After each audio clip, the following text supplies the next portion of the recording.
welcome to today's podcast, guys. We're going to be talking about my review on the movie Our Ancestors Odyssey. It was such a great movie, and I just think the person who did the casting, because it was absolutely amazing. It was so informative and informational. I think it's very imperative to know where our ancestors went back in those days. So in this podcast today, I'm going to be just breaking down a whole summary of all of that. Let's get started.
So, for my old world, I will be doing Great Britain. The term is used commonly in the West to refer to Africa, Asia, or Europe before its population contacted with the New World. The old world is simply what the region was like before the New World, before the world transitioned into whatever it wanted to be or to whatever it wanted to take up. I will start off with Great Britain and work my way throughout the course, but first let's get into some culture. Okay, so Great Britain is an island in the North Atlantic Ocean off the northwest coast of Europe. It is the largest of the British Isles. Great Britain later combined and turned into UK or the United Kingdom. The British expressed themselves through the art of cinema and production. The release of Derek Jarman's Jubilee in 1978 marked the beginning of a successful period of UK continuing into the 1980s with filmmakers like Sally Kubrick.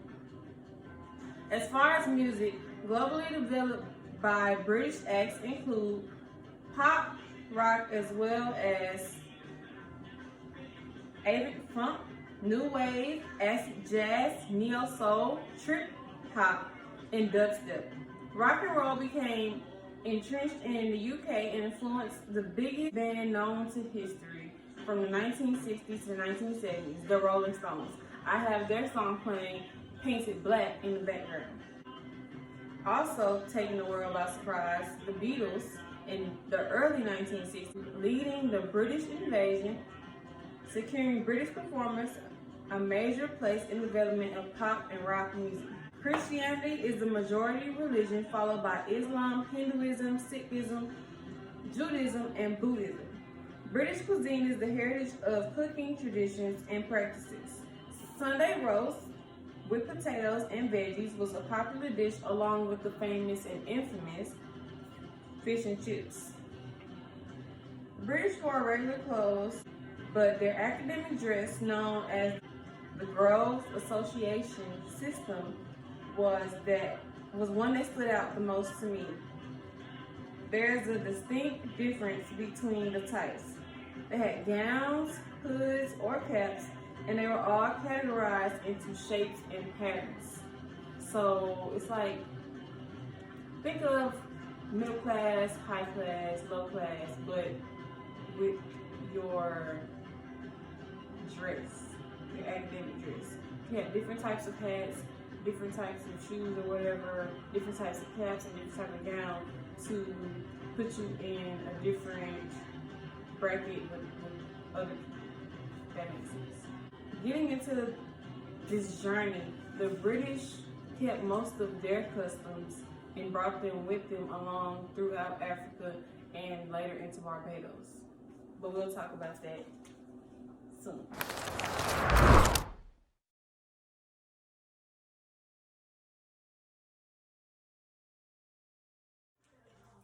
So the second journey they went to Africa. So I'm going to talk about Africa now, basically. So initially, the British started congregating to Africa in about 1870. The British Empire in Africa was very vast, from North Africa to Egypt to West African territories and Southern and East Asia.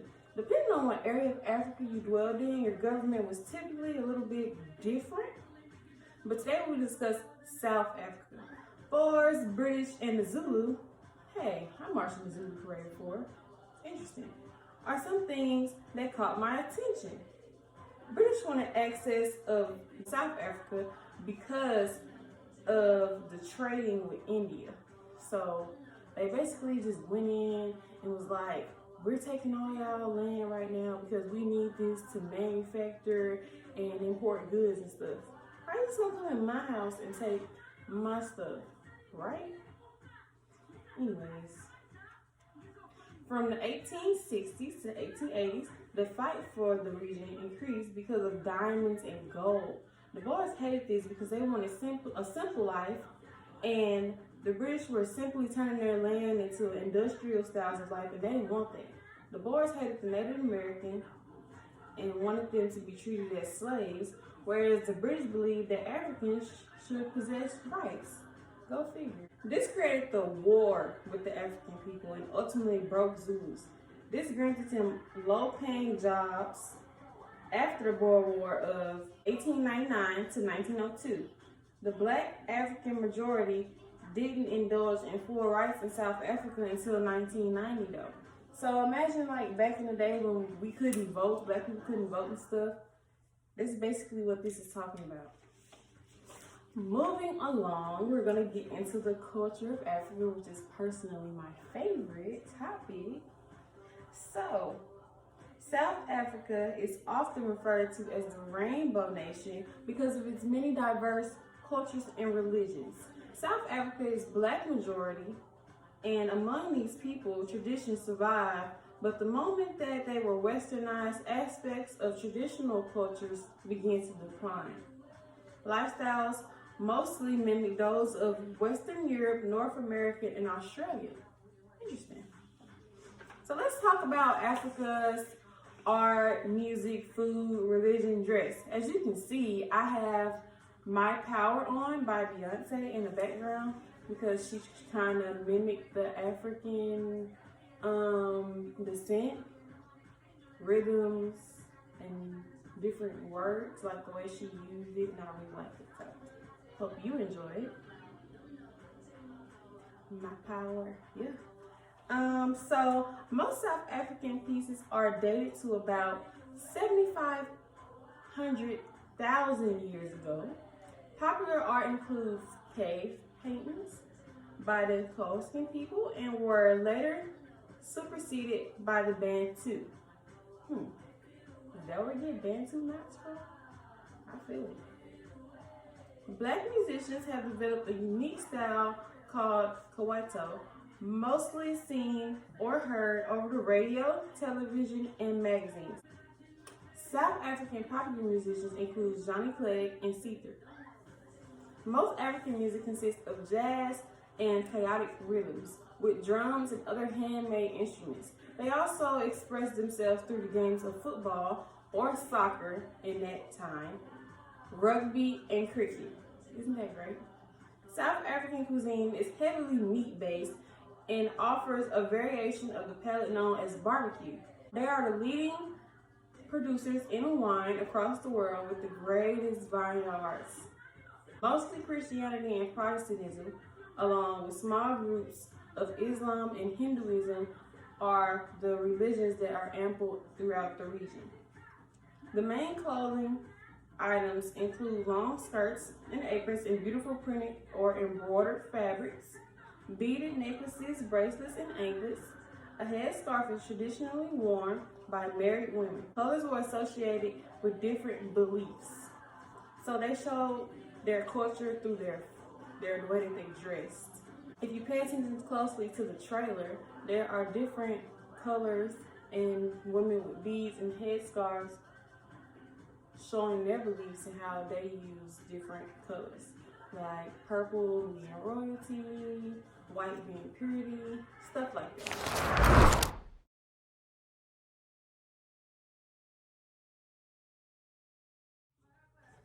Last but not least, we will travel to Barbados. That is our new world. So, in the beginning, Dutch traders supplied financing, equipment, and sources in addition to transporting sugar to Europe. In 1644, the population of Barbados was estimated at 30,000 people, of which 800 were of African descent and the rest of English descent.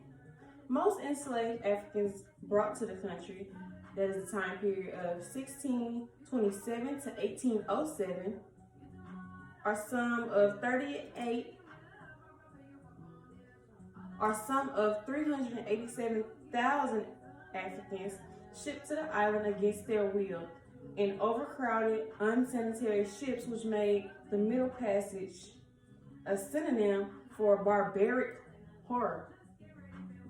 Wow, it's crazy. Barbados' population sits at about 287,000 people, predominantly of African descent. Now, it is considered to be a part of the Caribbean, where it has ranked as the leading tourist destination in today's world. Let's move on to their culture. The culture in Barbados is a blend of West African and British. Bajan is a dialect in which a combination of different languages made up an iconic part of the Barbadian culture. As far as British influence, it stretches back about 400 years to the time period of 1625, when Captain John Powell, aka King James I, claimed it. Barbados adopted the British style of government known as the parliamentary democracy in 1639. The colony was comprised of about 90 people, 10 being slaves. British abolished slavery in 1838. In 1843, a colored member was elected into the government. Let's get more into their culture. So, Barbadians profess their art through the passion of dance. Festivals are a huge tradition in Barbados, and they are held throughout the year, mostly during the spring season though. We have the Jazz Festival, the Mount Gay International Regatta, we have the Mountain Bike, the Whole Town Festival, and the Crop-Over Festival, just to name a few. Music is an important part of the country's culture and focuses more on the jazz style. Other popular genres include reggae, soca, and tuk. Rihanna was born and raised in Barbados. Her style is more of a modern pop style and appeals to the R&B audience. Her first album, Music of the Sun, has Barbadian rhythms, as her Loud album showcases reggae. For this part of the video, I have Rihanna's work playing in the background because she is from Barbados. Her name actually is Robin Rihanna Fenty, and I didn't know that. Fun fact, that Fenty is her last name, and she made that all of her brands, which is very, never thought that was her name. Just thought she made it up, but it sounds like a very high-end type. The national dish of Barbados is cuckoo and flying fish. Popular dishes are fish and chips, black pudding, macaroni pie, and baked custard. Staples include sweet potato, yam, breadfruit, rice, English potatoes, and pasta. Religion plays a significant role in the life on the island. Although 95% of the population identifies as Christian, there is still some diversity, which includes Jewish, Hindu, Muslim practices. They are so rooted in their beliefs that they dedicate a festival to their religion known as Gospel Fest.